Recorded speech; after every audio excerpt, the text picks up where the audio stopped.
Hey everyone, I'm Liz and welcome to the Milk and Honey YouTube channel.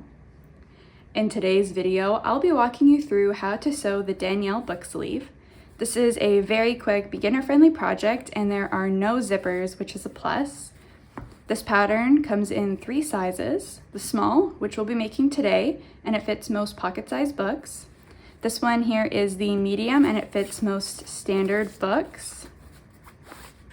And then the large, which will fit hardcover books or larger books. I have been using it for my iPad and I've really been loving it. I think this is the 11-inch Air, and it fits in the case really nicely. And I have lots of room to add notebooks or pens. I decided to go with a tie closure because it's simple and it's effective for keeping all of your things inside of your sleeve. Plus, you don't have to purchase any additional items like zippers or snaps. I used 3 different prints to make mine, but you can use 2 or 1, depending on how you put it together. You can also make it reversible, which is really nice. My friend Danielle inspired this project. She is a big book lover and she loves bows, so I knew I had to incorporate that into the design. So if there's a book lover in your life, or you want to make one for yourself, please keep watching. I'll have the measurements listed below for the small size. If you'd like to make the medium or the large one, you can purchase the pattern off of my Etsy, and I have a little discount code in the description for you as well. These sleeves feature the Tumbleweed collection from Art Gallery Fabrics. They're 100% quilting cotton, and I just love how they go together. I'll make sure to link the shop where I purchased the fabric as well. Let's get started. From color 1, you're going to need to cut 2 A pieces, and these will be measuring 6.5 inches wide by 8.5 inches tall. If you're using a directional fabric, just make sure that it is running vertical. From color 2, you'll need to cut 2 B pieces that measure 6.5 inches wide by 8.5 inches tall. If you're going to make yours reversible and you're also using a directional print, then you'll want to make sure that it is also running vertical. From color 3, you're going to need to cut 2 C pieces that measure 2 inches wide by 13 inches tall. These are going to be for the ties. I recommend either using a solid print or something with a small design like this. Finally, you'll need to cut out 2 pieces of fusible fleece. These are going to be piece D, and they need to be 6.5 inches wide by 8.5 inches tall. Now that our fabric is ready, we can move on to our first sewing step. We're going to take 1 A piece and 1 D piece, and we're going to place it so that the wrong side of our A piece faces the glue side of piece D, the fusible fleece. Then we're going to take this to our iron and fuse it together and repeat this on the remaining A and D pieces. The next step is optional, but as a quilter, it's one of my favorite. We're going to add some decorative quilting lines to the fused A pieces. Since we used fusible fleece, we technically don't have to add any quilting, but if you used a non-fusible batting, then I'd strongly recommend quilting. In my sample here, the medium one, I did stitches across both ways in a checkered form, and they're about 1/2 inch apart. And then for my larger pouch, the quilting I did is about 3/4 inch apart, and I just did these straight down. For this one, I think I'm going to use one of the decorative stitches on my machine. I've been feeling like using my serpentine stitch more, which is just a big squiggle. So I'm going to quilt both of my fused A pieces now. So next we're going to move on to making the ties for the sleeve. So we're going to take our C pieces, which are the 2 by 13 inch strips of fabric. And I already went ahead and ironed one of them to show you what it should look like. So what you're going to do is you're going to take your strip and fold it in half with the wrong sides facing each other and the long edges touching like this, like the hot dog method. Then you'll iron it once. Then you're going to open up and reveal the crease in the center. And then you're going to take that long edge again and fold it in half, this time meeting the raw edge with the center fold. So it would look something like this. And then the very last fold you're going to do is this top here. You're going to fold it in about 1/2 inch and just iron it and then open it up. And we're going to do a little bit of trimming right now. So let me just grab my scissors.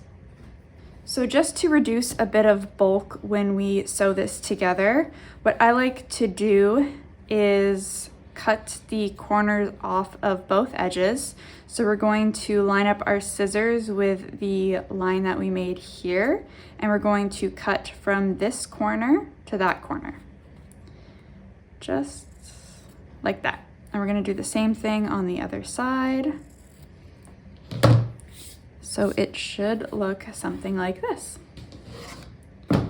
So now we're going to fold it so we can sew it. So to do that, what we're going to do is fold the right side in once.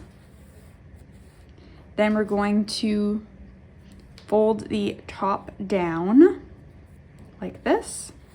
We're going to fold that side in one more time.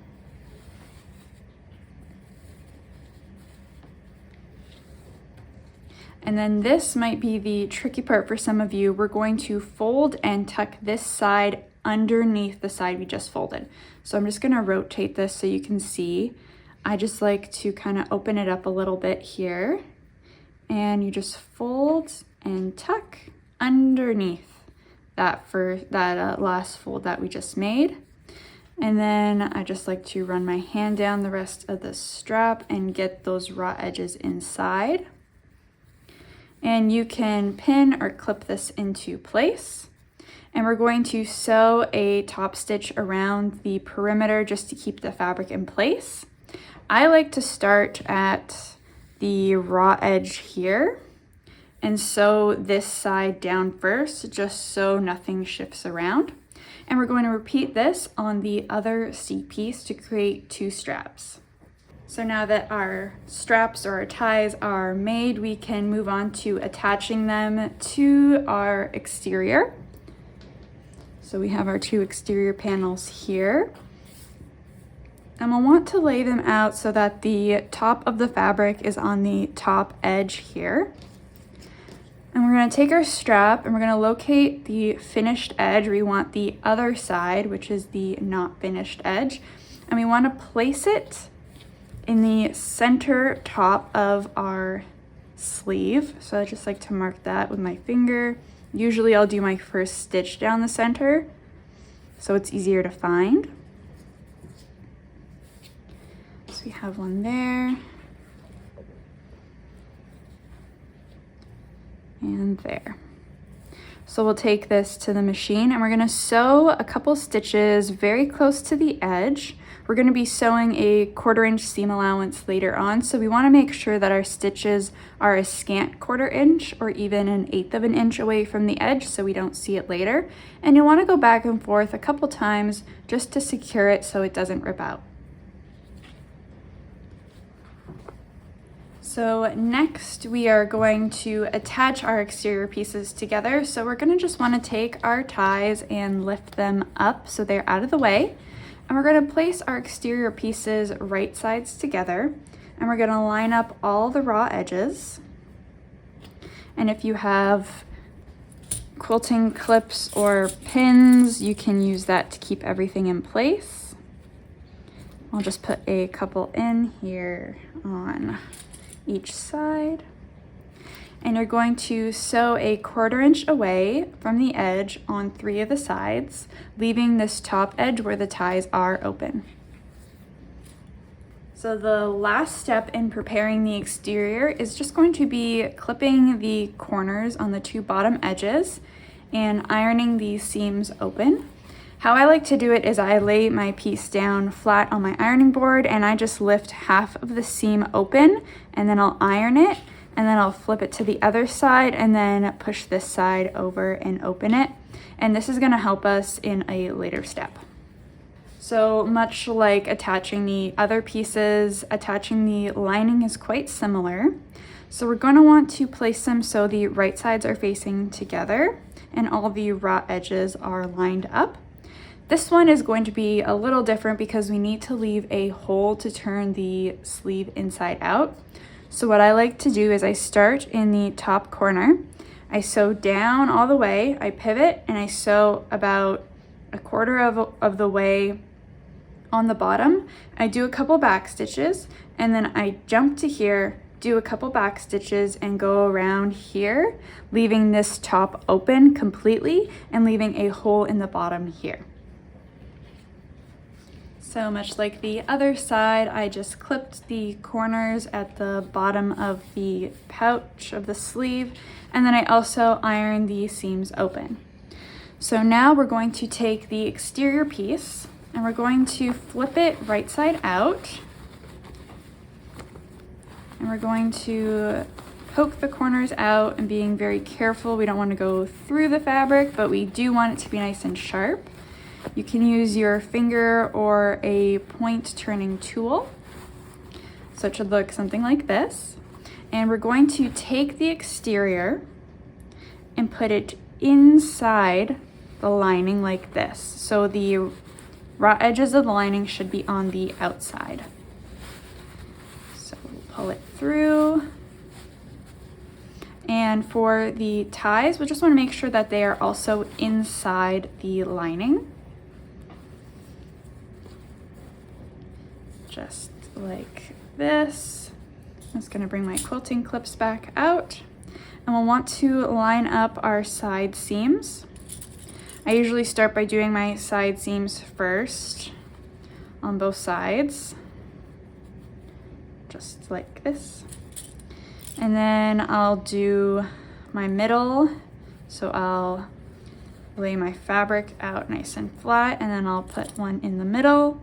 For the bigger ones, I usually put additional clips in between the sides and middle, but because this one's so small, I don't really need to. And just like this. So we'll take this to the machine and we're going to sew all the way around the perimeter of the sleeve. So our top edge is sewn down, so we're going to find that hole that we made, and we're going to take the exterior of the sleeve and pull it out through that hole.